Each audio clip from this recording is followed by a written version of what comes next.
വിഘ്നേശ്വരമുപാസ്മഹേ.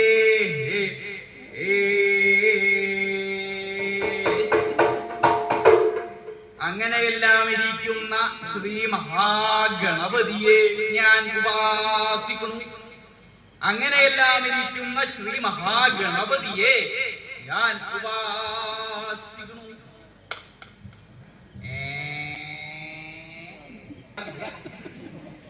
ഞാൻ ആരെ ഉപാസിക്കണം എന്നാ പറഞ്ഞത്? അങ്ങനെയെല്ലാം ഇരിക്കുന്ന ഗണപതിയെ ഉപാസിക്കണു. ഗണപതിയെ ഉപാസിക്കും. വേറെ ഒരാളെ കിട്ടിയില്ലടോ. ഞാൻ ആദ്യമായിട്ടാണ് കേട്ടത് ഇങ്ങനെ ഒരു ഈശ്വരൻ ഉണ്ടോ ഗണപതി. ഞാൻ അനവധി ഈശ്വരന്മാരെയും അവരെ ഉപാസിക്കണ അനവധി ഭക്തന്മാരെയും പറ്റി കേട്ടിട്ടുണ്ട്. അതാ ഓരോന്നൊക്കെ വരുന്നുണ്ട്. മുക്ക എന്റെ മുഖത്തല്ല, അവിടെ മുക്ക. അതായത് വിഷ്ണുവിനെ ഉപാസിക്കണതാണ്. എന്തൊക്കെയാണത്? ശിവനെ ഉപാസിക്കണതാണ്. ആ കയ്യും കെട്ടിയിരിക്കണില്ലേ? ഇരുത്തൊക്കെ കേമ എണീക്കുമ്പോഴാ പന്തിയിലേമ മനസ്സിലാവുക. ശിവനെ ഉപാസിക്കണതാണ്. നീ വിഷ്ണുവിനെ ഉപാസിക്കുന്ന ആളുകൾ, നീ ശാസ്താവിനെ ഉപാസിക്കുന്നത്. അതുകൊണ്ടാണ് ഈ പടിയോട് ഇത്ര മോഹം തോന്നുന്നത്. ശാസ്താവിനെ ഉപാസിക്കുന്ന ആളുകൾ, നീ സുബ്രഹ്മണ്യനെ ഉപാസിക്കുന്ന ആളുകൾ മാത്രമല്ല ഇതിന്റെ ഇടയിൽ വന്നുകൂടിയുണ്ട് ഭദ്രകാളിയെ ഉപാസിക്കുന്നത്. അതിന്റെ മുഖം കണ്ടാൽ തന്നെ ഭദ്രകാളിയെ കുറിച്ച് കഴിയുന്നു. ഇങ്ങനെ പലതരത്തിലുള്ള ഈശ്വരന്മാരെയും കേട്ടു. ഇനി ഭൂതഗണങ്ങള്, ഗുളികാലി, ഭൈരവാദി, പഞ്ചമൂർത്തികളെ ഉപാസിക്കുന്ന ആളുകൾ, ഇങ്ങനെ പലതരത്തിലുള്ള ഉപാസകന്മാരും ഉണ്ട്. ശക്തിയെ ഉപാസിക്കുന്ന ആളുകൾ. ഇങ്ങനെയുള്ള കൂട്ടത്തിലൊന്നും താൻ ഈ പറയണ ഈ ഗണപതിയെ പറ്റി ഞാൻ കേട്ടിട്ടില്ല. എടോ, ഏത് ഈശ്വരനെ ആയാലും വേണ്ടിയില്ല, ആ ഈശ്വരനെ ഉപാസിക്കണ മുന്നേ ശ്രീ മഹാഗണപതി ഉപാസിക്കണം. ഗണപതിയുടെ അനുഗ്രഹം ഇല്ലാണ്ട് യാതൊന്നും സാധ്യമല്ല. വിഘ്നേശ്വരന്റെ അനുഗ്രഹം അത് പ്രധാന. താനീ പറയണ കേട്ടാൽ തോന്നും എല്ലാവരും ഗണപതി ഉപാസിക്കും. എല്ലാവരും. അതുകൊണ്ടാണല്ലോ ഇവിടെയും ഗണപതി ഹോമത്തിൽ തന്നെയാണോ തുടങ്ങിയേക്കണത്. ഗണപതിക്ക് നേദ്യം കൊടുക്കാണ്ട് യാതൊന്നും സാധ്യമല്ല. അവൻ ഇവിടുത്തെ കാര്യമായിട്ടുള്ള ഉപാസകനാന്നാ തോന്നുന്നത്.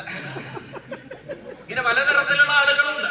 എടോ, താനീ പറയണ കേട്ടാൽ തോന്നും എല്ലാവരും ഗണപതി ഉപാസിക്കും. എല്ലാവരും ഉപാസിക്കും. ഇന്നെന്ന ആൾക്കാരൊന്നുമില്ല. എല്ലാവരും ഗണപതി ഉപാസിക്കും. അതെങ്ങനെയാണോ? അത് ഞാൻ പറയാം. അത് ഈ മരം വെട്ടണ ആളുകള്, തുന്നൽ പണിക്കാര്, കലം വെക്കണ ആളുകള് എന്ന് വേണ്ട എല്ലാ പ്രവൃത്തിക്കാരും ഗണപതി ഉപാസിക്കും. എടോ, താനീ പറഞ്ഞ കേട്ടാ തോന്നും വിശ്വകർമാക്കന്മാര് അവർക്കൊക്കെ ഗണപതി ഉപാസന ഉണ്ടോ? ഉണ്ട്. അതെങ്ങനെയാ? അത് ഞാൻ പറയാം. പറയണ നേരത്തെ ശബ്ദം ഉണ്ടാക്കരുത്. ഇപ്പൊ തന്നെ തുടങ്ങി. അത് ഞാൻ പറയാം. ഒരാള് മരംവെട്ടുകാരന്റെ ഉപാസന ഞാൻ എന്താന്ന് പറയാം. അത് ആരായി മരംവെട്ടുന്ന ആളുകള്? അത് പ്രത്യേക തരത്തിലുള്ള ചില ആളുകളാ. അതൊന്നും ഇപ്പൊ പറയാൻ പറ്റില്ല. ചില കാര്യങ്ങളൊക്കെ പറയുമ്പോ സൂക്ഷിച്ചിട്ട് വേണം. ഇല്ലേ?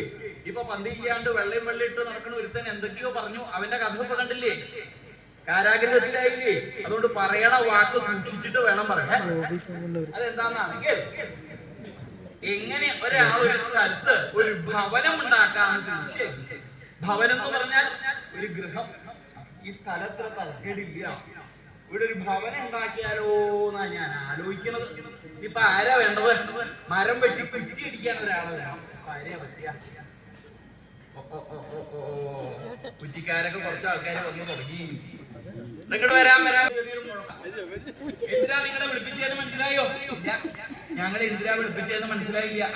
ഞാനേ ഇവിടെ ഒരു ഭവനം ഉണ്ടാക്കാന്ന് ആലോചിക്കണത്. അതിനെന്താ വേണ്ടത്? അതിനാദ്യം വേണ്ടത് മരം വെട്ടിയിട്ട് കുറ്റിയടിക്കുക വേണ്ടത്.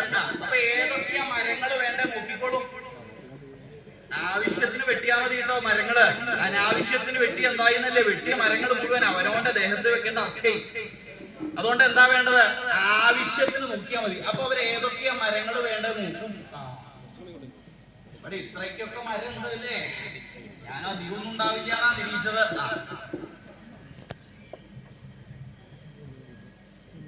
എന്താ ഒരു വലുതിന്റെ ഇടയിൽ ഒരു ചെറുത്, അതിന്റെ തന്നെ വീണ് മുളച്ചതാവും. തിരക്കേടില്ല. ഇത് നന്ന പ്രായമായി. മൂപ്പ് നല്ലോണായതാന്നാ തോന്നുന്നത്. തലയിലൊന്നും കാണാനില്ല.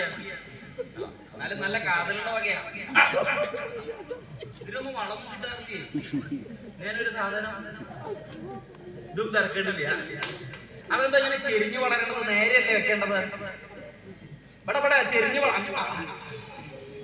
ഇപ്പോഴാണ് അത് കൃത്യമായത്. മനസ്സിലായത്? അത് തിരക്കേടില്ല, ഇങ്ങപ്പുറത്തെല്ലാം തിരക്കേടില്ല. ആ വലുതിന്റെ ഇടയിൽ ഇങ്ങനെ ചെറുത് വെക്കണോ? വലുത് വീഴുമ്പോ ചെറുതിന്റെ പുറത്തല്ലേ വീഴുക? ഏതായാലും തിരക്ക്. ഇത് കുറച്ചു മൂത്തതാ. അത് വെട്ടാ, ഇങ്ങപ്പുറത്തുള്ള വെട്ടാ, ഇത് വെട്ടാ. അവിടെ ഉണ്ടോ? ഞാൻ കണ്ടില്ല. നല്ല ദിവസം ഉള്ളത് നാളെ ഒരു നല്ല ദിവസം ഉണ്ട്. അപ്പൊ നാളെ നിങ്ങൾ വരില്ലേ? വരും. കൗളിക്കോ? ഇല്ല, നാളെ വരുമ്പോ ചില സാധനങ്ങൾ ഇവിടെ കിട്ടണം. എന്തൊക്കെയാ വേണ്ടത്? ഒരു വിളക്ക്, ഇല, അരി, ശർക്കര. ഓ, അതൊക്കെ നേരെയാക്കാം. അങ്ങനെ ആ മരം വെട്ട വിശ്വകർമാക്കന്മാര് പ്രഭാതത്തിൽ വരും. അല്ല, ഞങ്ങൾക്ക് പറഞ്ഞ സാധനങ്ങൾ കിട്ടിയില്ല. ആരാ അവിടെ ആ വിളക്കും ഇല അരിയൊക്കെ കൊണ്ടുവരിക? ഇവിടെ ഇവിടെ ഇവിടെ ആ വിളക്കും അരിയൊക്കെ എടുത്ത് കൊണ്ടുവരിക. ആ വിദ്വാൻ പോയി വിളക്കും അരിയൊക്കെ എടുത്ത് കൊണ്ടുവന്ന് ആ വിളക്ക് അവിടെ കൊടുത്തു വെച്ച്, വിളക്ക് എന്ന് പറഞ്ഞപ്പോ തേങ്ങ കൊണ്ട് പോകുന്നത് ഇങ്ങനെ ഉണ്ടോ ചില ആളുകള്? ആ വിളക്കൊക്കെ അവിടെ കൊടുത്തു വെച്ച്, എന്താ ദീപത്തിന്റെ ഒക്കെ ഒരു ശക്തി. ഒരില, അരി, നാളികേരം അതൊക്കെ അവിടെ വെച്ച് കയ്യില മുഴക്കോല് പിടിച്ചൊരു പ്രാർത്ഥനയുണ്ട്. എന്റെ ഗണപതി തമ്പുരാനെ, എന്റെ ശ്രീ മഹാഗണപതി പ്രസാദിക്കണേ, പ്രസാദിക്കണേ, പ്രസാദിക്കണേ എന്ന് പറഞ്ഞ് ആ വൃക്ഷത്തിന്റെ അനുവാദം വാങ്ങും. എന്നിട്ടോ അത് മാത്രാണോ? അല്ല, ആ വൃക്ഷത്തിൽ ഏതൊക്കെയാണോ ജീവികൾ വസിക്കുന്നത് അവരുടെ ഒക്കെ അനുവാദം വാങ്ങും. എന്നിട്ട് അതിന്റെ അനുവാദം വാങ്ങണം. അതിന്റെ ഒക്കെ അനുവാദം വാങ്ങി ആ മരത്തിനൊരു വെട്ട് കൊടുത്ത് അതിൽ നിന്നൊരു മരക്കഷ്ണം എടുത്ത് ഇലയിൽ വെക്കും. എന്നിട്ട് പ്രാർത്ഥനയുണ്ട്. എന്റെ ഗണപതി തമ്പുരാനെ, ശ്രീ മഹാഗണപതി പ്രസാദിക്കണേ, പ്രസാദിക്കണേ, പ്രസാദിക്കണേ എന്ന് പറഞ്ഞ് പ്രാർത്ഥിക്കും. പ്രാർത്ഥന കഴിഞ്ഞതിന്റെ ശേഷം അവര് മരം വെട്ടാൻ പുറപ്പെടും. ഇതൊന്നും പറഞ്ഞ ആരും വിശ്വസിക്കില്ലടോ. ഈ മരം വെട്ടുന്ന ആളുകൾക്കൊക്കെ സ്വാഭാവികമല്ലേ ഈ പ്രാർത്ഥന? അതിലൊന്നും ഇപ്പൊ പ്രത്യേകിച്ച് കാര്യമൊന്നും പറയാനില്ല. ഗണപതിയെ ഉപാസിക്കാത്തതുകൊണ്ട് ആർക്കെങ്കിലും എന്തെങ്കിലും ദോഷം ഉണ്ടായിട്ടുണ്ടോ? അപ്പൊ അത് കേൾക്കാൻ എല്ലാവർക്കും താല്പര്യം ഉണ്ടാവില്ല. ഒരാൾക്ക് നല്ലതായിട്ടുള്ള ഒരു കാര്യം ഉണ്ടായാൽ അത് കേൾക്കാൻ ആർക്കും മോഹം ഉണ്ടാവില്ല. ദോഷമായിട്ടുള്ള ഒരു കാര്യം ഉണ്ടായാൽ അത് കേൾക്കാനും കേട്ടത് പറഞ്ഞു നടക്കാനുമാണ് എല്ലാവർക്കും മോഹം ഉണ്ടാവുക. അപ്പോ ഗണപതിയെ ഉപാസിക്കാതെ കണ്ടിരുന്നിട്ട് ഒരാൾക്ക് ഒരു അബദ്ധം പറ്റി. ആർക്കാ പറ്റിയെന്നല്ലേ? വരണ നോക്കുക, അങ്ങോട്ട് നോക്കൂ. എന്റെ മുഖത്ത് നോക്കിയാ കാണിച്ച അവിടെ നോക്കൂ. അതാരാ മനസ്സിലായില്ലേ? അദ്ദേഹമാണ് കലം വെക്കണ ആള്. അദ്ദേഹത്തിന്റെ രൂപം തന്നെ അങ്ങനെയാണ്. ആ കലം വെക്കണ ആള്. അദ്ദേഹത്തിന്റെ പ്രവൃത്തി എന്താ? പ്രഭാതമായ ഒരു വിളക്ക് അവിടെ കൊടുത്തു വെക്കും. എന്നിട്ടോ മണ്ണ് ഉരുള കുഴയ്ക്കും. മണ്ണുരുള കുഴച്ച് ഗണപതിയെ പ്രാർത്ഥിക്കും. എന്റെ ശ്രീ മഹാഗണപതി പ്രസാദിക്കണേ, പ്രസാദിക്കണേ, അനുഗ്രഹിക്കണേ, അനുഗ്രഹിക്കണേ എന്ന് പറഞ്ഞ് ധാരാളം കലങ്ങളും പാത്രങ്ങളൊക്കെ ഉണ്ടാക്കി അത് വലിയൊരു കൊട്ടയിലാക്കും. എന്നിട്ടോ വിൽക്കാൻ പുറപ്പെടും. കലം വേണോ കലം, പാത്രം വേണോ പാത്രം, കലം കലം കലം കലം കലം, ഇങ്ങനെ വിളിച്ചു വിളിച്ചു പോകുമ്പോഴാവും ഓരോരുത്തർ കാണുക. ഹലോ, നിന്റെ കലം ഞാനൊന്ന് കാണട്ടെ. അങ്ങനെ പറഞ്ഞാൽ അയാൾ തലയിലുള്ള ഭാരൊക്കെ ഇവിടെ ഇറക്കി വയ്ക്കും. ഒക്കെയാണ് കലങ്ങൾ അല്ലേ? ഇത് തിരക്കേടില്ല. ഈ ചെരിച്ചു വെച്ചേക്കണതേ ഇങ്ങേപ്പുറത്തൊന്നും തിരക്കേടില്ല. ഇതും തിരക്കേടില്ല. ആ ചെറുത് നന്നായിട്ടുണ്ട്, അതിന്റെ ഭാഷ നന്നായിട്ടുണ്ട്. ഇങ്ങനെയുള്ളതൊക്കെ കിട്ടാൻ തന്നെ നന്നായി ഞെരുക്കാപ്പളേ. ഇതെടുത്തോളൂ. ഇങ്ങേപ്പുറത്തെല്ലാം എടുക്കാം, ഇതൊക്കെ എടുക്കാം. ഇതൊക്കെ കൂട്ടി നിനക്ക് എത്രയാ വേണ്ടത്? അപ്പൊ വിൽപ്പനക്കാർക്ക് ഒരു കൗശലുണ്ട്. എന്താ? എന്തെങ്കിലും തന്നാ മതി, എന്തെങ്കിലും തന്നാ മതി. അങ്ങനെ പറഞ്ഞാൽ എന്താ? ഉണ്ടാക്കണ നേരത്തെ തന്നെ അവനൊരു വില നിശ്ചയിച്ചിട്ടുണ്ടാവും. എന്നിട്ട് കൂടുതൽ കിട്ടാൻ വേണ്ടിയിട്ടാണ് എന്തെങ്കിലും തന്നാ മതി, എന്തെങ്കിലും തന്നാ മതി. ഇത്ര തരണമൊന്നുമില്ല കേട്ടോ, എന്തെങ്കിലും തന്നാ മതി, ഇത് കഴിഞ്ഞാലും എന്തെങ്കിലും തന്നാ മതി. അങ്ങനെ പറഞ്ഞാൽ ധാരാളം സമ്പാദ്യമൊക്കെ കൊടുക്കും. ആ സമ്പാദ്യം കൊണ്ട് ഭക്ഷണമൊക്കെ കഴിച്ച് സുഖായിട്ട് അവിടെ കഴിഞ്ഞു കൂടി. ഐശ്വര്യം മാത്രമേ ഉണ്ടായിരുന്നുള്ളൂ. അങ്ങനെ സുഖമായിട്ട് കഴിഞ്ഞു കൂടുക. എന്നും ശ്രീ മഹാഗണപതിയെ ഉപാസിക്കും. ഗണപതിയെ ഉപാസിക്കാതെ കണ്ടിട്ട് ഒരു ദിവസം പോലും ഉണ്ടായിട്ടില്ല. പക്ഷേ ഒരു ദിവസം അയാളുടെ ഗ്രഹപ്പിഴ കൊണ്ട് ഗണപതി ഉപാസിക്കാൻ മറന്നു. മറന്നു മാത്രല്ല അന്ന് ധാരാളം കലങ്ങളും പാത്രങ്ങളൊക്കെ ഉണ്ടാക്കുകയും ചെയ്തു. എന്നിട്ടോ പ്രഭാതത്തിൽ വിൽക്കാൻ പുറപ്പെട്ടു. ഒരാളും കലം വാങ്ങിക്കണില്ല. ചില ആളുകൾ വരും, ആ കലം വേണ്ടാന്ന് പറഞ്ഞ് മടക്കിയേക്കും, കലം ചെലവാവണില്ല. പ്രഭാതത്തിൽ പുറപ്പെട്ടതാ. നേരം മധ്യാഹ്നം പറയും. നല്ല വെയിലിന്റെ ശക്തി നല്ലോണം ഉണ്ട്. അപ്പൊ ഇങ്ങനെ നടന്ന് പോവാ. ആരും കലം വാങ്ങിക്കണില്ല, കലം ചെലവാവണില്ല. കുറച്ചു കഴിഞ്ഞപ്പോ ഇല്ലത്തുള്ള ആളുകളെ വിളി കേട്ടു. കലം വേണോ കലം, കുടം വേണോ കുടം. വരിക, തന്റെ കലം എടുത്തിട്ട് വരിക. ആ വിദ്വാന്റെ തലയിലാണെങ്കിൽ നല്ല ഭാരമുണ്ട്. ഈ കലവും പാത്രമൊക്കെ തലയില. ഇല്ലത്തേക്കാ പോണത്. കുലാലിന് സന്തോഷമായി. കലം വിൽക്കണ ആൾക്ക് എന്താ സാധാരണ പോലെയുള്ള സ്ഥലമല്ല ഇല്ലെന്ന് പറയുന്നത്. ഇല്ലത്തുള്ള ആളുകൾക്ക് കല ഇഷ്ടമായാൽ കലം മാത്രമല്ല, കലം ഉണ്ടാക്കി എന്നെ വാങ്ങിക്കും. അതൊക്കെ പഴയ ഇല്ലത്തിന്റെ കഥയാട്ടോ. ഇപ്പൊ എന്തെങ്കിലും ഉണ്ടെങ്കിൽ അങ്ങോട്ട് കൊടുക്കണം എന്നുള്ള അവസ്ഥയായിട്ടുണ്ട്. അപ്പൊ ഇല്ലത്തേക്ക് ഉത്സാഹിച്ച് പോവാ. അപ്പൊ ഇല്ലത്തിന്റെ അവിടെ ഒരു കടമ്പ കെട്ടി ഉണ്ടാക്കിയിട്ടുണ്ട്. കടമ്പ എന്ന് പറഞ്ഞാൽ എന്താ? പശുക്കള് തുടങ്ങിയിട്ടുള്ള മൃഗങ്ങളൊന്നും കടക്കാണ്ടിരിക്കാൻ കെട്ടി ഉണ്ടാക്കണതായി കടമ്പ. കടമ്പ കടന്നിട്ട് വേണം ഇല്ലത്തെത്താൻ. ഈ കടമ്പയുടെ ഇരുവശങ്ങളിലും ഓരോ കല്ലുകളും ഉണ്ട്. അത് കയറ്റി നടന്നു. ആദ്യത്തെ കല്ലില് കാല് വെച്ചു. ഉറപ്പുണ്ട്, ഞാൻ ഉറപ്പില്ല എന്നാ വിചാരിച്ചത്. വലത്തേക്കാല് വല്ലാണ്ട് പൊക്കിയാൽ പന്തിയില്ലാത്ത പല ശബ്ദങ്ങളും പുറപ്പെടും. പടിഞ്ഞാറേ ഗോപുരം തുറക്കുകയായി. വലത്തേക്കാല് പൊക്കി വെച്ചത് ഒരു ഉരുളങ്കല്ലിന്റെ വില. പിന്നെ വലിയ താമസമൊന്നും ഉണ്ടായില്ല. ചേടപെടാ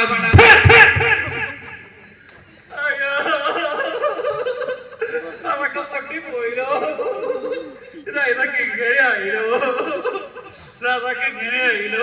അത് മാത്രല്ല, വീണപ്പോ ഈ കൈ ഇങ്ങനെയായി, മറ്റേ കൈ ഇങ്ങനെയായി. എന്തെങ്കിലും ചെലവിന് കിട്ടുമെന്ന് വിചാരിച്ചിട്ട് പുറപ്പെട്ടതാ. ഇതിപ്പോ എല്ലാ കാലത്തും ചെലവിനുള്ളതായി. അപ്പോഴാണ് ഇല്ലത്തുള്ള ആള് പുറപ്പെട്ടത്. ഇല്ലത്തുള്ള ആള് പുറപ്പെട്ടത് മാത്രല്ല, ഇവിടെ വരൂ, വരാൻ, ഇവിടെ വരാൻ. അവിടെ നിൽക്കാനല്ല, ഇവിടെ വരാൻ. ഇതൊക്കെ പെറുക്കിക്കോളൂ. നിന്റെ കാലവും പാത്രമൊക്കെ ഇവിടുന്ന് പെറുക്കിക്കോളൂ. ആ സാധു അതൊക്കെ പെറുക്കി കൂട്ടി തന്റെ ഭവനത്തിൽ ചെന്ന് ആലോചിച്ചു. എന്താ ഇന്ന് എന്തോ ഒന്ന് പറ്റിയിട്ടുണ്ട്. സാധാരണ എനിക്ക് ഇങ്ങനെ ഒരു പറ്റൽ പറ്റാറില്ല. എന്താന്ന് ആലോചിച്ചു. അപ്പോഴാ മനസ്സിലായത്, എന്താ ഇന്ന് ശ്രീ മഹാഗണപതിയെ ഉപാസിക്കില്ല. വലിയ താമസമൊന്നും ഉണ്ടായില്ല. ഒരു വിളക്ക് അവിടെ കൊടുത്തി ഇലയിലെ മണ്ണുകളെ ഒഴിച്ച് പ്രാർത്ഥിക്കാൻ തുടങ്ങി. വിഘ്നേശ്വര, ശ്രീ മഹാഗണപതി പ്രസാദിക്കണേ പ്രസാദിക്കണേ എന്ന് പറഞ്ഞ് പ്രാർത്ഥിക്കാൻ തുടങ്ങിയപ്പോ എന്തുണ്ടായി? ആളുകൾ അന്വേഷിച്ച് ഇങ്ങോട്ട് പോകും. സ്വതേ കല ഉണ്ടാക്കിയിട്ട് അങ്ങോട്ടാ വിൽക്കാൻ പുറപ്പെടുക. ഇവിടുത്തെ അവസ്ഥ എന്താ? ഇവിടെ ആളുകൾ അന്വേഷിച്ച് പുരാലിലേക്കാണ് ഇങ്ങോട്ട് പോകുന്നത്. ഓ ഇവിടെ വരിക തന്നെ കണ്ടില്ലല്ലോ എന്റെ അവിടെ. അല്ല, അടിയൻ ഇല്ലത്തിന്റെ പടിക്കല് വീണ് കയ്യും കാലൊക്കെ പൊട്ടി. അപ്പൊ കലങ്ങളൊക്കെ പൊട്ടി. ഇവിടെ ഒന്നുമില്ലേ? ഈ ഉള്ളതൊക്കെ ഉള്ളൂ. അത്രയ്ക്കൊക്കെ ഉണ്ടോ? ഞാൻ ഇതൊന്നും ഉണ്ടാവുന്ന നിരീക്ഷില്ല കേട്ടോ. എത്ര കലങ്ങളാ. അതെടുക്കാം. ഇതെന്താ ഒന്നിന്റെ മീത് ഒന്ന് വെച്ചേക്കണത്? അതൊന്നെടുത്താൽ ഒന്ന് കിട്ടും. ഇങ്ങനെ വിൽപ്പനക്കാരുടെ കൗശല. അതെടുത്തോളൂ. ഇതെന്താ രണ്ടെണ്ണം അവിടെ ഇങ്ങനെ മാറ്റി വെച്ചേക്കണത്? അത് ചൂളയ്ക്ക് വെച്ചതാവും, വെയില് കൊള്ളാൻ വേണ്ടിട്ടേ. ഇതൊക്കെ കൂട്ടി നിനക്ക് എത്രയാ വേണ്ടത്? ഇത്ര വേണമെന്ന് പറയില്ല. എന്തെങ്കിലും തന്നാ മതി, എന്തെങ്കിലും തന്നാ മതി.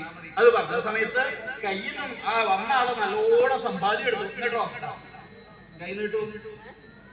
കൈ നീട്ടാൻ വായ പിടിക്കാനല്ല, കൈ നീട്ടാൻ. ഇനി നാളെ എന്റെ അവിടെ കേമായിട്ടൊരു വിശേഷം നടക്കുന്നുണ്ട്. അപ്പൊ കുറച്ചും കൂടി വേണം. അപ്പൊ നിനക്ക് പണിക്കൊരു ഉത്സാഹത്തിന് മുൻകൂറായിട്ട് പുരാനും സന്തോഷമായി. എന്താ, ഗണപതിയെ ഉപാസിച്ച സമയത്ത് ആളുകൾ അന്വേഷിച്ച് ഇങ്ങോട്ട് പോന്നു. മുൻകൂട്ടി സമ്പാദ്യം തന്നു. സമ്പാദ്യം മുഴുവനും തന്നു. ഗണപതി ഉപാസിക്കാതെ കിടന്നപ്പോഴോ വേറൊരുത്തന്റെ പഠിക്കല് വീഴുകയും ചെയ്തു. അവന്റെ ശകാരം കൂടി കേൾക്കേണ്ടി വന്നു. ഇടൂ അവിടെ നിൽക്കട്ടെ. ഇത്രയും സമയം ഇതിനു വേണ്ടിയിട്ടാ കളഞ്ഞത്. ഈ കലം മുക്കണ ആളുകൾ വീഴുക, കാലുപൊട്ട്, അതൊക്കെ സ്വാഭാവികമായിട്ടുള്ളതല്ലേ. ലോകപ്രസിദ്ധന്മാരായിട്ടുള്ള ആർക്കെങ്കിലും ശ്രീ മഹാഗണപതിയെ ഉപാസിക്കാത്തതുകൊണ്ട് ആർക്കെങ്കിലും എന്തെങ്കിലും വൈഷമ്യം ഉണ്ടായിട്ടുണ്ടോ? അത് ഉണ്ടായിട്ടുണ്ട്. ഞാൻ ആ കഥ പറഞ്ഞാൽ ഗണപതിയുടെ കേമത്തം എത്രയാന്ന് മനസ്സിലാവും. എന്നാ താനത് പറയാ. അങ്ങനെ വേഗം പറയാൻ പറ്റണതല്ല, അതിനൊരു വ്യവസ്ഥയൊക്കെ ഉണ്ട്, ഒരു കാര്യമുണ്ട്. പറയണ നേരത്ത് ഭംഗിയായിട്ടിരിക്കണം. ആ അവിടെ അങ്ങനെ നിൽക്കേണ്ട ആവശ്യമുണ്ടോ? ഇവിടെ ഇരിക്കാനുള്ളതൊക്കെ ഇല്ലേ? ഇവിടെ ഒന്ന് ഇരുന്നൂടെ? നമ്മുടെ ആളല്ലാന്നാ തോന്നുന്നത്. അയാളുടെ വേഷം കണ്ടാൽ താൻ ഇങ്ങനെ നിന്ന് ക്ലേശിക്കണ്ട. തനിക്ക് ഇരിക്കാൻ പറ്റാത്ത എന്തെങ്കിലും തീരുണ്ടോ? അവിടെ ഇരുന്നോളൂ. അങ്ങനെ സ്വതേ ചില ആളുകളുണ്ട് ഇരിക്കാൻ പറ്റാത്ത ചില തീരുണ്ടാവുക. അതൊന്നും ഇല്ലെങ്കിൽ താൻ അവിടെ മതി. ഇത് കഴിയണവരിക്കണോ? ഞാൻ അധികം ഒന്നും പറയില്ല, ആവശ്യമുള്ളതേ പറയുള്ളൂ. ഞാനത് പറയുമ്പോഴേക്കും ശ്രീ മഹാഗണപതിയുടെ കേമത്തെ എനിക്ക് മനസ്സിലാവും. ആളൊരു യോഗ്യനാണ്, അതുകൊണ്ടാണ് എനിക്ക് മുന്നാക്കി ഇരുത്താൻ തോന്നിയത് തന്നെ. അങ്ങനെ എല്ലാവരും ഞാൻ ഇരുത്താറില്ല. അതെന്താണെന്നാണെങ്കിൽ അത്രയും കേമനായിട്ടുള്ള ശ്രീ മഹാഗണപതിയുടെ വയറ് നിറയ്ക്കാൻ സമ്പത്തുള്ള ഒരാൾക്ക് പറ്റിയില്ല. ഓ, സമ്പത്തുള്ള ആളുകൾക്ക് ഭക്ഷണം കൊടുക്കാൻ എന്തെങ്കിലും പ്രയാസമുണ്ടോ? അതല്ല. അതെന്താ കഥ എന്ന് തനിക്ക് കേട്ടാ മനസ്സിലാവും. അതുകൊണ്ട് ഭംഗിയായിട്ട് കേട്ടിരിക്കണം. ഈ പറയണ നേരത്തെ ശബ്ദം ഉണ്ടാക്കുന്നത്. ഇനി അത് മാത്രല്ല, ഇതൊന്നും കാണാൻ പറ്റിയ സമയമല്ല ഇപ്പോഴേ. പന്തിയില്ലാത്ത പലതും കാണുന്ന സമയമാണ്. വേണ്ടാത്തതേ. അത് മാത്രല്ല, ചെലുത്തണന്റെ സമയം കൂടിയാ. അതുകൊണ്ട് എനിക്കറിയാം ഇതൊന്നും സാമാന്യം പോലെ ശ്രദ്ധിക്കില്ല എന്നൊക്കെ എനിക്കറിയാം. എന്നാലും ഞാൻ ആവണ വിധം പറയും. ആ ഗണപതിയുടെ കഥ ഞാൻ ആവണ വിധം പറയാം. അത് എന്തിനാ പറയണത്? ഇവിടെയുള്ള വിഘ്നങ്ങളൊക്കെ ഇല്ലാണ്ടായി ഇവിടത്തേക്ക് ഐശ്വര്യം ഉണ്ടാവാൻ വേണ്ടിയിട്ടാണ് ഞാൻ ഗണപതിയുടെ കഥ തന്നെ പറയണത്. അതുകൊണ്ട് അത് ഭംഗിയായിട്ട് കേട്ടിരുന്നുള്ളൂ. അതെന്താണെന്നാണെങ്കിൽ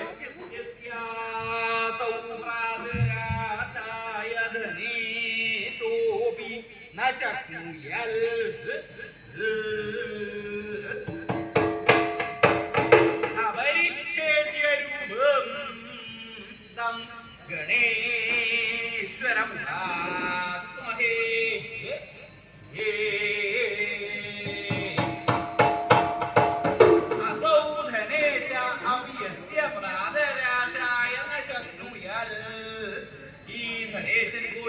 യാതൊരുത്തന്റെ പ്രാതരശനത്തിനായിക്കൊണ്ട് ശക്തിയുള്ളവനായി ഭവിച്ചില്ല. നവതികൾക്ക് നാഥനായിട്ടുള്ള വടക്കേദിക്കിന്റെ അധിപനായിരിക്കുന്ന യക്ഷന്മാരുടെ ദേവനായിരിക്കുന്ന വൈശ്രവണൻ. വൈശ്രവണൻ എന്ന് പറഞ്ഞാൽ ആരാ? വേറെ ആരുമല്ല. ഇനിയോ ഈ ഇരിക്കണ ആളാണ്. അവിടെ നോക്കൂ, എന്റെ മുഖത്തല്ല അവിടെ. അതാരാ? വൈശ്രവണൻ. അങ്ങനെ പറഞ്ഞാൽ മനസ്സിലാവില്ല. ഒരു എളുപ്പമായിട്ടൊരു പേരുണ്ട്. എന്താ പേര്? കുബേരൻ. അദ്ദേഹത്തിന്റെ അത്രയും സമ്പത്ത് ഉണ്ടായിട്ട് ഒരാളും നാടൊരു യുദ്ധം അധികം ചെലവാക്കുന്നില്ല. അദ്ദേഹത്തെ പോലെ മഹാദേവനായിരിക്കുന്ന വൈഷ്ണവന് ഗണപതിക്ക് ഒരു നേരത്തെ ഭക്ഷണം കൊടുക്കാൻ പറ്റിയില്ല. അതെന്താണെണെങ്കിൽ അത് ഞാൻ പറയാം. ശ്രീപരമേശ്വരൻ ശ്രീപാർവതി ദേവിയും കൈലാസത്തിങ്കിൽ ഇങ്ങനെ ഇരിക്കുന്ന കാലം. ആ സമയത്താണ് വൈശ്രവണൻ രാവണനെ ഭയന്ന് അളകാരാജധാനിയിൽ താമസിക്കാൻ തുടങ്ങിയത്. എന്നും പ്രഭാതായ കൈലാസത്തിങ്കിൽ വന്ന് ഭഗവാൻ ശ്രീപരമേശ്വരനെ കണ്ട് നമസ്കരിക്കും. അപ്പോ അവിടെ പോണ സമയത്ത് ഭഗവാന്റെ ഇരുത്തം കേമ ആരുടെ? ശ്രീപരമേശ്വരന്റെ. അതെന്താ? സാധാരണ ആളുകൾക്കൊക്കെ ഒന്നേ ഉള്ളൂ, ഭഗവാന് 2 ഭാര്യമാരാണ്. ആർക്ക്? ശ്രീപരമേശ്വരന്. ഒന്നുണ്ടായാൽ തന്നെ കഴിച്ചു കൂട്ടാൻ വിഷമം. അപ്പോഴായി 2 അതാരൊക്കെയാ? ഒന്ന് മടിയിലമ്മയും മറ്റേത് തലയിലമ്മയും. മടിയിലമ്മ എന്ന് പറഞ്ഞാൽ ആരാ? പാർവതി ദേവി. അത് വിവാഹം കഴിച്ച് മടിയിൽ ഇരുത്തിയതാ. മറ്റേതോ തലയിലമ്മ. തലയിലമ്മ എന്ന് പറഞ്ഞാൽ ആരാ? ഗംഗാഭഗവതി. അത് തലയിൽ കയറി കുടിയേക്കണതാ. ഇപ്പൊ കേൾക്കാനില്ലേ? തലയിലാവുക തലയിലാവുക എന്ന്. ഭഗവാൻ അങ്ങനെ ഒന്ന് തലയിലായി. അപ്പൊ ഈ 2 ആളുകളെ ഭഗവാൻ ഒരുപോലെ സല്ലപിക്കാൻ പറ്റിക്കോളുന്നില്ല. ഭഗവാൻ എന്താ ചെയ്യാ? ദേവി പാർവതിയെ മടിയിൽ വെച്ച് ആലിംഗനം തുടങ്ങി. പാർവതി പാർവതി പാർവതി. സ്നേഹം നല്ലോണം കൂടുമ്പോ എന്താ ഉണ്ടാവുക? അക്ഷരങ്ങളും കുറയും. പാറു. ഇങ്ങനെ ലാളിക്കാൻ തുടങ്ങിയാൽ തലയിലമ്മക്ക് ഇഷ്ടാവില്ല. ആർക്ക്? ഗംഗയ്ക്ക്. എടി കൊള്ളരുതാത്തോളെ, തലയെ കയറ്റി വെച്ചേക്കണ തന്നെയാ, പക്ഷെ അതിന്റെ പ്രയോജനം മുഴുവൻ കിട്ടുന്നത് മക്കൾക്കാ. അങ്ങനെ ഗംഗ എന്ത് ചെയ്യും? ഭഗവാന്റെ ജട പിടിച്ചു വിളിക്കും. ഈ ഗംഗയ്ക്ക് അത്ര സുഖാവണില്ല എന്നാ തോന്നുന്നത്. ഗംഗ അങ്ങോട്ട് ജട പിടിച്ച് വലിക്കുമ്പോ ഗംഗ എന്ന് പറഞ്ഞാൽ എന്താ? നീരാണല്ലോ. ആ നീര് അവിടുന്ന് ഇളകി തുടങ്ങി എന്താ ഉണ്ടാവുക? നീരിളക്കം ഉണ്ടാവും. ഇപ്പൊ കേട്ടിട്ടില്ലേ ചില പുരുഷന്മാർക്കൊക്കെ നീരിളക്കം വരിക, ഓരോന്ന് തലയിൽ കയറിക്കുമ്പോഴായി നീരിളക്കം വരിക. അങ്ങനെ ആരെങ്കിലും ആ നേരത്ത് കാണാൻ വന്നാൽ മടിയിലിരിക്കുന്ന ആളെ മാറ്റി ഇരുത്തുകയും ചെയ്യും, തലയിലിരിക്കുന്ന ആൾ അവിടെ ചുരുട്ടി കിട്ടുകയും ചെയ്യും. ആ സമയത്താവും വൈശ്രവണം വരിക. വൈശ്രവണം വന്നാൽ കേമായിട്ട് ഭഗവാനെ നമസ്കരിക്കും.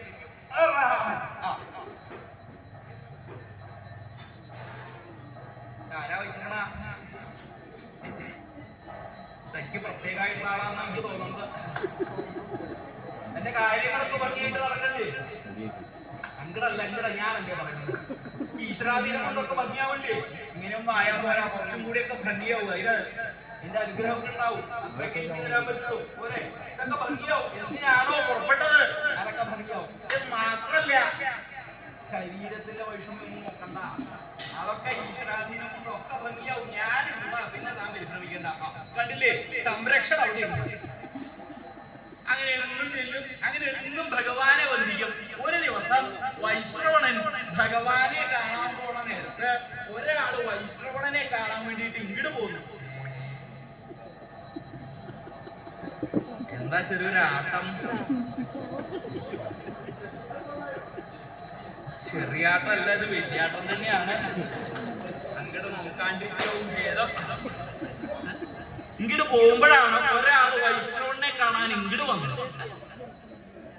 കയ്യിൽ എന്തോന്ന് കരുതിയിട്ടുണ്ടല്ലോ, വേണം നല്ലൊരു പഴപ്പല എനിക്ക് കൊണ്ടുവരാവും. അത് കണ്ടപ്പോ വൈഷ്ണവന് തോന്നി അയാളെ എനിക്ക് തരാനാണല്ലോ ഈ പഴക്കൊല തന്നത്. ഞാൻ നല്ല കൊല, നല്ല കദളി, ഇതെന്താ പൊതിഞ്ഞു വെച്ചേക്കണത്? എന്താ അതിന്റെ ഒരു ഐശ്വര്യ? അതിങ്ങോട്ട് തന്നോളൂ. സന്തോഷമായി. അത് കിട്ടിയപ്പോ വൈഷ്ണവന് തോന്നി, എന്താ ഞാൻ അനവധി നാളുകളായി ഭഗവാനെ കാണാൻ തുടങ്ങിയിട്ട്, പക്ഷേ ഭഗവാൻ ഇന്നേവരൊന്നും കൊടുക്കലുണ്ടായിട്ടില്ല. ഭഗവാനെ കാണാൻ പോകുമ്പോൾ എന്താ വേണ്ടത്? എന്തെങ്കിലും ഒന്ന് കൊടുക്കണം. അതിപ്പോ പുഷ്പായിട്ടോ ദ്രവ്യായിട്ടോ വസ്ത്രമായിട്ടോ ഇനി എന്തെങ്കിലും തരത്തിൽ എന്താണോ അവനവന് പ്രാപ്തി അതനുസരിച്ച് ഭഗവാന് കൊടുക്കണം. ഇപ്പൊ അങ്ങനെയൊന്നും ഇല്ല കേട്ടോ. ഇപ്പൊ ഭഗവാന്റെ അവിടുന്ന് എന്താണ് കിട്ടുക അങ്ങനെ വിചാരിച്ചിട്ട് പോണ ആളുകളധികം. അങ്ങനെയല്ല വേണ്ടത്. ഈശ്വരനെ കാണാൻ പോകുമ്പോ എന്തെങ്കിലും ഒന്ന് കൊടുക്കണം. ആ വൈഷ്ണവന് തോന്നി ഈ കൊല ഏറ്റിപ്പോയി, അത് ഭഗവാന് കൊടുക്കാം എന്ന് നിശ്ചയിച്ച് ആ കൊല ഏറ്റ് നടന്ന് നടന്ന് നടന്ന് ഗോപുരത്തിന്റെ അവിടെ എത്തി. ഗോപുരത്തിന്റെ അവിടെ എത്തിയപ്പോ ഒരാളിത് കണ്ടു. ആരാ കണ്ടത്? ഈ ഇരിക്കണ ആളാ. ആരാത്? വെല്ലുണ്ണി. വെല്ലുണ്ണി എന്ന് പറഞ്ഞാലോ ശ്രീ മഹാഗണപതി. നല്ല കുക്ഷിയായിട്ട് അവൻ ഇരിക്കണണ്ടില്ലേ? വെല്ലുണ്ണി കണ്ടു എന്ന് മാത്രല്ല, വെല്ലുണ്ണി വിളിക്കാൻ തുടങ്ങി. വൈശ്രവണ, വൈശ്രവണ, വൈശ്രവണോ, പാപം പാപം. വൈഷ്ണവണം നോക്കിയപ്പോ പേടിയായില്ല. എന്താ ഈ പൂർണ്ണ സാധനമായി കൊലത്തിന് വേണ്ടി ചോദിക്കണത്? ഉണ്ണി, ഇത് ഉണ്ണിക്ക് തരാനുള്ളതല്ല, ഇത് അച്ഛന് കൊടുക്കാനുള്ളതാ. വൈഷ്ണവണ, അച്ഛനുള്ളതൊക്കെ മക്കൾക്കുള്ളതല്ലേ വൈഷ്ണവണ, അത് തരൂ. ഉണ്ണി ഇത് അച്ഛന് കൊടുക്കാനുള്ളതെന്ന് പറഞ്ഞ് ഏറ്റി ഏറ്റി ഏറ്റി ഏറ്റി പോയി ഭഗവാന്റെ തൃപ്പാദങ്ങളിൽ വെച്ചു. അവിടെ ഭഗവാന്റെ തൃപ്പാദങ്ങൾ അവിടെ വെച്ചു. വെച്ചു എന്ന് മാത്രല്ല, നോക്കാം നോക്കാം നോക്കാം നോക്കാം നോക്കാം നോക്കാം നോക്കാം നോക്കാം.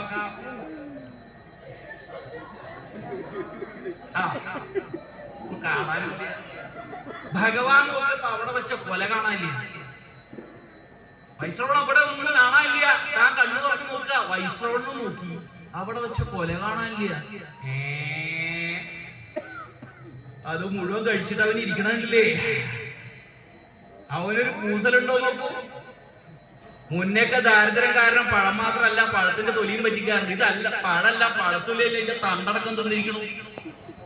ഇങ്ങനെ ആയവന്റെ പടിഞ്ഞാറേ ഗോപുരം തുറക്കില്ല, താമസമില്ലാണ്ട്. ആരും കൊടുക്കണുണ്ടാവില്ല ഭക്ഷണം. എന്താ? അച്ഛൻ അച്ഛന്റെ പേരെന്താ? ശ്രീപരമേശ്വരൻ. അമ്മയുടെ പേരെന്താ? ശ്രീപാർവതി. പേരൊക്കെ കേമ, പക്ഷേ മക്കളുടെ കാര്യം ശ്രദ്ധിക്കണ്ടാവില്ല. അച്ഛൻ കിരാത വേഷം ധരിച്ചിട്ട് നായാടാൻ പുറപ്പെടുക, അമ്മ അപ്സരസുകളുടെ കൂടെ നീരാടാൻ പുറപ്പെടും. ഈ സാധുവിന്റെ കാര്യം നോക്കാൻ ആരും ഉണ്ടാവില്ല. അതുകൊണ്ട് അവന്റെ വയറൊന്നും നടക്കണല്ലോ. സാധാരണ ആളുകൾക്കൊക്കെ നാഴികേരി മതി, അവനായിട്ട് കഷ്ടിയാക്കണ്ട, ഒരു 20 ആയിക്കോട്ടെ. അങ്ങനെ അവിടെ നിന്നു. എന്താ വൈഷ്ണവണ, ഇന്ന് താൻ അളകാ രാജധാനിയിൽ പോണില്ലേ? ഇല്ല. അടിയന് ഒരു കാര്യം പറഞ്ഞാലോന്നുണ്ട്. എങ്ങനെ ഒരു കാര്യം? അല്ല, അടിയൻ ഇവിടെ വരലും ഗണപതിയെ കാണലും ഒന്നും ആദ്യമായിട്ടല്ല. ഇനി ആരാദ്യം എന്ന് പറഞ്ഞത്? അല്ല, അടിയൻ വെല്ലുണ്ണിക്ക് ഒരു ദിവസം വിളിച്ചു കൂട്ടിക്കൊണ്ടുപോയി ഭക്ഷണം കൊടുത്താലോന്ന് ആലോചിക്കണത്. വൈഷ്ണവന് തോന്നിയിട്ടുണ്ടാവും ഞാനും പാർവതിയും ഗണപതിക്ക് ഇവിടെ ഒന്നും കൊടുക്കണില്ല എന്ന്. അങ്ങനെയല്ലേ? അങ്ങനെ വിചാരിക്കണ്ട. അത് അവന്റെ ഒരു പ്രകൃത. എത്ര കഴിച്ചാലും അവൻ ഇങ്ങനെ ഇരിപ്പാ. ഉണ്ണി ഇന്ന് എന്തൊക്കെ കഴിച്ചു? അച്ഛ, രാവിലെ ആയപ്പോ 1000 നാഴികരുണ്ടാണ്, 1000 നാഴികരുണ്ട് അപ്പം, പിന്നെ ഒരു 10,000 പൊട്ടത്തേങ്ങ, പിന്നെ അവിലെ മലര് ശർക്കര കദളിപ്പഴം. അച്ഛ, മുഴുവൻ തോന്നണില്ല അച്ഛ. വൈശ്രവണ, തോന്നുന്നതാ പറഞ്ഞത്, തോന്നാത്ത കനവെട്ടിയിട്ടെന്ന് അതിന്റെ താല്പര്യം. ഇതിനൊക്കെ പുറപ്പെടണോ? അല്ല ഭഗവാൻ, ഉണ്ണിക്ക് ഒരു നേരത്തെ ഭക്ഷണം കൊടുക്കണം എന്ന് തന്നെയാണ് അടിയന്റെ മോഹം. എന്നൊരു കാര്യമുണ്ട്, എനിക്ക് ഗണപതി മാത്രല്ല സന്താനായിട്ടുള്ളത്, ഇനി ആളുകളുണ്ട്. ആരൊക്കെയാണ്?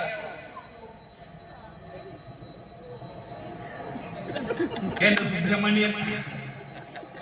എന്താ അവന്റെ ഒരു തേജസ് നോക്കും. ഇനി സുബ്രഹ്മണ്യൻ മാത്രല്ല, എനിക്ക് വേറൊരുത്തൻ കൂടിയുണ്ട്. ആരാത്? ശാസ്താവ്.